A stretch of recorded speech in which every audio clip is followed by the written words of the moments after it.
ಜಲಾಶಯಕ್ಕೆ ಒಳಹರಿವು ಹೆಚ್ಚಾಗಿ ಬರುತ್ತಿರುವುದರಿಂದ ಭರ್ತಿಯಾಗಲು ಕೇವಲ 3 ಅಡಿಗಳು ಬಾಕಿ ಇದ್ದು ಯಾವ ಸಮಯದಲ್ಲಾದರೂ ನೀರನ್ನು ಗ್ರೇಸ್ ಗೇಟ್ ಮೂಲಕ ನೀರನ್ನು ಹೊರಬಿಡಲಾಗುವುದು. ಯಗಚಿ ಜಲಾಶಯದ ಕೆಳಭಾಗದ ರೈತರು ಸುತ್ತಮುತ್ತಲಿನ ರೈತರು ಮುಂಜಾಗ್ರತಾ ಕ್ರಮ ಅನುಸರಿಸಬೇಕೆಂದು ಯಗಚಿ ಜಲಾಶಯದ ಎಇಇ ರಾಜೇಶ್ ತಿಳಿಸಿದ್ದಾರೆ. ಮಲೆನಾಡು ಭಾಗದಲ್ಲಿ ಸುರಿಯುತ್ತಿರುವ ಭಾರಿ ಮಳೆಗೆ ಯಗಚಿ ಜಲಾಶಯ ಒಳಹರಿವು ಹೆಚ್ಚಾಗುತ್ತಿರುವುದರಿಂದ ಜಲಾಶಯ ಭರ್ತಿಗೆ ಕೇವಲ 3 ಅಡಿಗಳು ಮಾತ್ರ ಬಾಕಿ. ಯಗಚಿ ಜಲಾಶಯಕ್ಕೆ ಮೂಡಿಗೆರೆ ಹಾಗೂ ಚಿಕ್ಕಮಗಳೂರು ಸೇರಿದಂತೆ ಮಲೆನಾಡು ಭಾಗದಲ್ಲಿ ಅತಿ ಹೆಚ್ಚಾಗಿ ಮಳೆಯಾಗುತ್ತಿರುವ ಹಿನ್ನೆಲೆಯಲ್ಲಿ ಬೇಲೂರಿನ ಯಗಚಿ ಜಲಾಶಯಕ್ಕೆ ಒಳಹರಿವು ಹೆಚ್ಚಾಗಿ ಬರುತ್ತಿರುವುದರಿಂದ ಭರ್ತಿಯಾಗಲು ಕೇವಲ 3 ಅಡಿಗಳು ಬಾಕಿ ಇದ್ದು ಯಾವ ಸಮಯದಲ್ಲಾದರೂ ನೀರು ಗ್ರೇಸ್ ಗೇಟ್ ಮೂಲಕ ನೀರನ್ನು ಹೊರಬಿಡಲಾಗುವುದು. ಯಗಚಿ ಜಲಾಶಯದ ಕೆಳಭಾಗದ ರೈತರು ಸುತ್ತಮುತ್ತಲಿನ ರೈತರು ಮುಂಜಾಗ್ರತಾ ಕ್ರಮ ಅನುಸರಿಸಬೇಕೆಂದು ಯಗಚಿ ಜಲಾಶಯದ ಎಇಇ ರಾಜೇಶ್ ತಿಳಿಸಿದ್ದಾರೆ.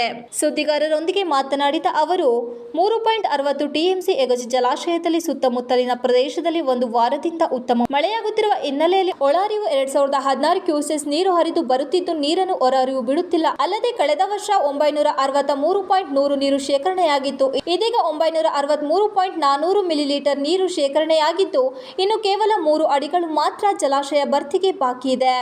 ಪ್ರತಿನಿತ್ಯ 2000 ಕ್ಯೂಸೆಸ್ ನೀರು ಹರಿದು ಬರುತ್ತಿದ್ದು ಇದೇ ಮುಂದುವರೆದರೆ 2 ದಿನಗಳಲ್ಲಿ ಜಲಾಶಯ ಭರ್ತಿಯಾಗಲಿದೆ. ಜಲಾಶಯದ ನೀರಿನ ಸಾಮರ್ಥ್ಯ 3.6 ಟಿಎಂಸಿ ಇದ್ದು ಇಂದು 2454 ಟಿಎಂಸಿ ನೀರನ್ನು ಬಾಕಿ 0.75 ನೀರು ತುಂಬಿದರೆ ಜಲಾಶಯ ಭರ್ತಿಯಾಗುವುದರಿಂದ ನಾವು ಯಾವ ಸಮಯದಲ್ಲಾದರೂ ನೀರನ್ನು ಹೊರಬಿಡುವುದರಿಂದ ಸಾರ್ವಜನಿಕರು ಸುರಕ್ಷಿತ ಸ್ಥಳಕ್ಕೆ ತೆರಳುವಂತೆ ಮನವಿ ಮಾಡಿದ್ದರಲ್ಲದೆ ಕಾಲುವೆಗಳಲ್ಲಿ ನೀರು ಹರಿಸಲು ತಮ್ಮ ಮೇಲಧಿಕಾರಿಗಳ ಹಾಗೂ ಶಾಸಕರ ಜೊತೆ ಚರ್ಚಿಸಿ ಕ್ರಮ ಕೈಗೊಳ್ಳುತ್ತೇವೆ ಎಂದರು. ಈ ಸಂದರ್ಭದಲ್ಲಿ ಯಗಚಿ ಜಲಾಶಯದ ಸಹಾಯಕ ಇಂಜಿನಿಯರ್ ಶಿವಕುಮಾರ್, ಸಂದೀಪ್ ಹಾಜರಿದ್ದರು. ಕರ್ಕೊಂಡೋಗಿ ಯಾವುದೇ ಹಾನಿಯನ್ನು ಆಗದೇ ಇದ್ದಂಗೆ ಎಲ್ಲ ತಪ್ಪಿಸೋದಕ್ಕೆ ಎಲ್ಲರೂ ಕೂಡ ಸಹಕರಿಸಬೇಕು ಅಂತ ಈ ಮೂಲಕ ನಾನು ಕೇಳ್ಕೊತಾ ಇದ್ದೀನಿ. ಈ ಕಾಲುವೆಗಳಲ್ಲಿ ನೀರು ಬಿಡೋ ವಿಷಯವಾಗಿ ನಾವೀಗ ಕಾಲುವೆಗಳಿಗೆ ಇದುವರೆಗೂ ಇದು ಭೂಮಿ ಮಟ್ಟ ಮಾಡ್ಕೊಳ್ಳಿಕ್ಕೆ ಮತ್ತು ಕೆರೆ ಕಟ್ಟೆಗಳಿಗೆ ಅಂತಂದ್ಬಿಟ್ಟು ನೀರನ್ನು ಸಾಮಾನ್ಯ ಕೊಡ್ತೀವಿ. ಇದು ನಮ್ಮ ಇದರಲ್ಲಿ ತೀರ್ಮಾನ ಆದಮೇಲೆ ನಾವು ನೀರನ್ನು ಬಿಡೋ ವ್ಯವಸ್ಥೆ ಮಾಡ್ತೀವಿ. ಹಾಗಾಗಿ ಈಗ ಡ್ಯಾಮು ತುಂಬ ಮಟ್ಟಕ್ಕೆ ಬಂದಿದೆ. ಇದು ತುಂಬ ಹರ್ಷದಾಯಕ ಸಂತತಿ. ಇದು ರೈತರಿಗೆ ಎಲ್ಲರಿಗೂ ಕೂಡ ಹರ್ಷ ಬಂತಂದಿದೆ.